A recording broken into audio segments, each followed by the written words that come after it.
ನಾನು ಡಾಕ್ಟರ್ ನೀರಜ್, ಜಿಲ್ಲಾ ಆರೋಗ್ಯ ಮತ್ತು ಕುಟುಂಬ ಕಲ್ಯಾಣ ಅಧಿಕಾರಿಯಾಗಿ ಉತ್ತರ ಕನ್ನಡ ಜಿಲ್ಲೆಯಲ್ಲಿ ಕೆಲಸ ಮಾಡ್ತಾ ಇದ್ದೇನೆ. ಟೂ ವೀಲರ್ಸ್ಗಳು ಹೆಚ್ಚಿನ ಸಂಖ್ಯೆಯಲ್ಲಿ ವಾಹನ ಅಪಘಾತಗಳು ಕಂಡುಬರ್ತಾದ್ರಿಂದ ಪೊಲೀಸ್ ಇಲಾಖೆಯಿಂದ ಇದು ಸಹ ನಮ್ಮ ವಾಹನ ಸವಾರರು ಹೆಲ್ಮೆಟ್ ಧರಿಸದೇ ಇರೋದು ಕಂಡುಬರ್ತಾ ಇದೆ. ಹೆಲ್ಮೆಟ್ ಧರಿಸೇ ಆಕ್ಸಿಡೆಂಟ್ ಆಗುವಂತದ್ದು, ತಲೆಗೆ ಪೆಟ್ಟಾಗುವಂತದ್ದು, ತಲೆಗೆ ಬರೀ ಮೇಲ್ಭಾಗಕ್ಕೆ ಅಷ್ಟೇ ಅಲ್ಲ, ಒಳ ತಲೆ ಗೂಡೆ ಓಪನ್ ಆಗಿ ಬ್ರೈನ್ ಸಹ ಹೊರಬರುವಂತದ್ದು, ಆ ತರ ಎಲ್ಲ ಘಟನೆಗಳು ಆಗ್ತಾ ಇದೆ. ಪ್ರಾಣಕ್ಕೂ ಅಪಾಯ ಆಗುವಂತ ಸಾಧ್ಯತೆ ಜಾಸ್ತಿ. ಆದ್ರಿಂದ ನಿಮ್ಮ ಸೇಫ್ಟಿಗೋಸ್ಕರ, ನಿಮ್ಮ ಕುಟುಂಬದ ಒಂದು ರಕ್ಷಣೆಗೋಸ್ಕರ ದಯಮಾಡಿ ಎಲ್ಲಾ ಟೂ ವೀಲರ್ಸ್, ಬೈಕ್ ರೈಡರ್ಸ್ ಗಳು ಕಡ್ಡಾಯವಾಗಿ ಹೆಲ್ಮೆಟ್ ನ ಧರಿಸಿ. ಹೆಲ್ಮೆಟ್ ಹಾಕಿ ಮನೆಗೆ ಸುರಕ್ಷಿತವಾಗಿ ಬನ್ನಿ. ಹೆಲ್ಮೆಟ್ ಅನ್ನ ಕಡ್ಡಾಯವಾಗಿ ಧರಿಸಿ. ಪ್ರತಿ ಪ್ರಯಾಣಕ್ಕೂ, ಪ್ರತಿ ಬಾರಿ, ಪ್ರತಿ ಸವಾರಿಗೂ ಹೆಲ್ಮೆಟ್ ಕಡ್ಡಾಯವಾಗಿರಲಿ.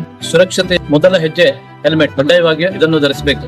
ಜೀವನ್ ಅಮೂಲ್ಯ. ಹೆಲ್ಮೆಟ್ ಕಾಪಾಡುತ್ತದೆ. ಹೆಲ್ಮೆಟ್ ಕಡ್ಡಾಯವಾಗಿ ಧರಿಸಿ. ಅಪಘಾತ ಬರ್ತದೆ, ಹೆಲ್ಮೆಟ್ ಕಾಪಾಡ್ಕೊಂಡು ಎಲ್ಲರೂ ಕಡ್ಡಾಯವಾಗಿ ಹೆಲ್ಮೆಟ್ ದಯವಿಟ್ಟು ಧರಿಸಿ. ನಮ್ಮ ಜೀವನದಲ್ಲಿ ಯಾವುದೇ ಒಂದು ಧ್ಯೇಯ ಸಾಧಿಸಬೇಕು ಅಂತ ಆದ್ರೆ ಮೊದಲು ನಮ್ಮ ದೇಹ ಸರಿ ಇರಬೇಕು. ದೇಹ ಅಂತ ಹೇಳಿದ್ರೆ ತಲೆ. ಹೆಲ್ಮೆಟ್ ಧರಿಸಿ, ತಲೆಯನ್ನು ಸೇಫ್ ಆಗಿ ಇಟ್ಕೊಳ್ಳಿ. ಜೈ ಹಿಂದ್, ಜೈ ಕರ್ನಾಟಕ.